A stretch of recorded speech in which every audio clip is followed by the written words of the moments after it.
Bismillahirrahmanirrahim. Assalamualaikum warahmatullahi wabarakatuh. Nama saya Sufali Bangun, kelas MP 6D, ingin menjelaskan poin-poin penting tentang materi saya yang berjudul model aplikasi diklat untuk sumber daya manusia aparatur pemerintah. Langsung saja, model aplikasi diklat untuk sumber daya manusia aparatur pemerintah ada 4 poin. Yang pertama yaitu konsep pemerintah yang baik. Pemerintah diselenggarakan dengan transparan, responsif, partisipasif, taat kepada ketentuan hukum, berorientasi pada konsensus, adanya kebersamaan, akuntabilitas, dan memiliki visi strategis. Dikatakan sebagai suatu keadaan atau kondisi bila dimungkinkan pemerintah telah dijalankan suatu dengan asas dan konsep good governance, sehingga keadaan pemerintah telah tertata, teratur, tertib, bersih, tanpa cacat, baik, dan cukup berwibawa. Akan tetapi secara filosofis good governance dimaknai sebagai tindakan atau tingkah laku yang didasarkan pada nilai-nilai dan bersifat mengarahkan, mengendalikan, atau mempengaruhi masyarakat publik untuk mewujudkan nilai-nilai itu dalam tindakan dan kehidupan sehari-hari. Faktor utama dari terwujudnya good governance adalah tindakan atau tingkah laku yang didasarkan pada nilai-nilai, dalam arti nilai yang baik. Nilai-nilai yang baik atau tidak baik dimaksud adalah termasuk dalam tataran etika. Poin kedua yaitu upaya untuk menjamin penyelenggaraan pemerintah yang baik, good governance.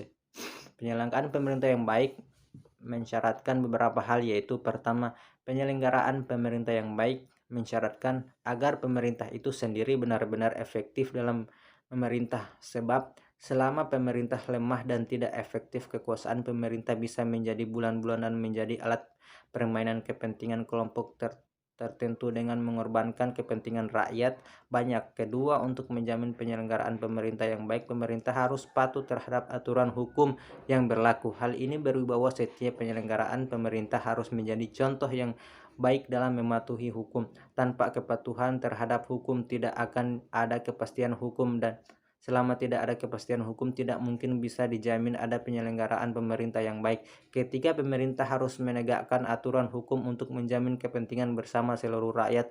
Hal ini berarti bahwa pemerintah dituntut untuk bertindak netral dan adil dalam memperlakukan semua orang di hadapan hukum dan berdasarkan hukum yang berlaku. Dengan demikian dapat dihindari terjadinya penyalahgunaan kekuasaan dengan melanggarkan hukum untuk kepentingan kelompok tertentu secara tidak sah.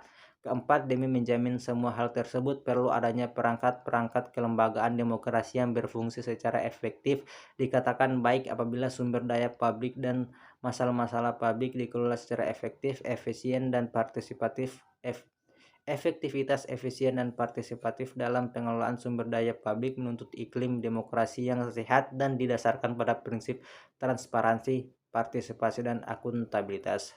Poin yang ketiga yaitu konsep pendidikan dan latihan untuk pegawai negeri sipil. Menurut Undang-Undang Nomor 101 Tahun 2000 tentang Pendidikan dan Pelatihan, jabatan pegawai negeri sipil diklat 2 jenis, yaitu diklat prajabatan dan diklat jabatan. 1. Diklat prajabatan adalah suatu latihan yang diberikan kepada calon pegawai negeri sipil dengan tujuan agar ia dapat terampil melaksanakan tugas yang dipercaya kepadanya. Diklat prajabatan terdiri dari diklat A. Diklat prajabatan golongan 1, diklat bagi mereka yang akan diangkat untuk menjadi PNS golongan 1B. Diklat prajabatan golongan 2, diklat bagi mereka yang akan diangkat menjadi PNS golongan 2C. Diklat prajabatan golongan 3, diklat bagi mereka yang akan diangkat menjadi PNS golongan 3. 2. Diklat jabatan ini adalah suatu pelatihan yang bertujuan untuk meningkatkan mutu keahlian, kemampuan, dan keterampilan. Diklat dalam jabatan terdiri dari diklat kepemimpinan, diklat fungsional, dan diklat teknis. Diklat yang terdiri dari A. Diklat pimpinan tingkat 4, diklat mereka yang menduduki jabatan struktur eselon. Diklat pimpinan tingkat 3 bagi mereka yang menduduki jabatan struktur eselon. Diklat pimpinan tingkat 2, diklat bagi mereka yang menduduki jabatan struktur eselon. Diklat pimpinan tingkat 1, diklat bagi mereka yang menduduki jabatan struktur eselon. Diklat fungsional adalah diklat yang dilaksanakan untuk memenuhi persyaratan sesuai dengan jenis-jenis jabatan fungsional yang ditetapkan oleh instansi pembina jabatan fungsional. Bersangkutan diklat teknis yaitu diklat yang dilaksanakan untuk memberikan keterampilan atau penguasaan pengetahuan teknis yang berhubungan secara langsung dengan pelaksanaan tugas pokok instansi yang bersangkutan dan pengetahuan yang berkenaan.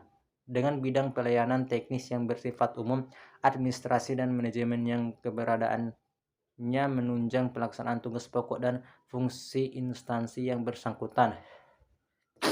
Poin 4 yaitu implementasi dan tantangan diklat pimpinan. Ada perubahan yang mencocok seiring istilah GOV dilakukan di kalangan pemerintah di Indonesia. Salah satunya adalah semakin banyaknya situs pemerintah daerah, Pemda, dan situs departemen lembaga yaitu bermunculan di internet, baik itu mulai tingkat provinsi, kabupaten, kota. Menurut data Departemen Komunikasi dan Informatika, sampai saat ini jumlah status Pemda telah mencapai 472 situs. Sayangnya masih ada situs-situs Pemda yang dibuat dengan tampilan halaman dengan homepage dan isi berita yang seadanya, mulai dari isi berita di dalamnya yang sudah kadaluarsa atau kalau sudah diperbarui update isinya kurang begitu greget. Desain dan tata letak homepage situs Pemda kadangkala juga terkesan monoton. Akhirnya seperti yang sering dipaparkan bahwa ada situs Pemda yang hanya menjadi hiasan, ada situs Pemda status aktif tapi kurang ada tanda-tanda kehidupan, tidak ada interaksi dari pengunjung hingga kurang optimal. Padahal ketika dibuat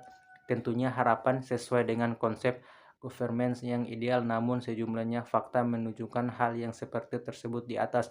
Oleh karena itu banyak yang menyatakan bahwa pelaksanaan e-gov belum optimal karena secara real beberapa pelayanan yang dilakukan oleh pemerintah masih menggunakan cara-cara yang manual seperti proses pembuatan KTP, akta kelahiran, kartu keluarga, dan lain-lain. Itulah penjelasan dari saya. Sekian, terima kasih.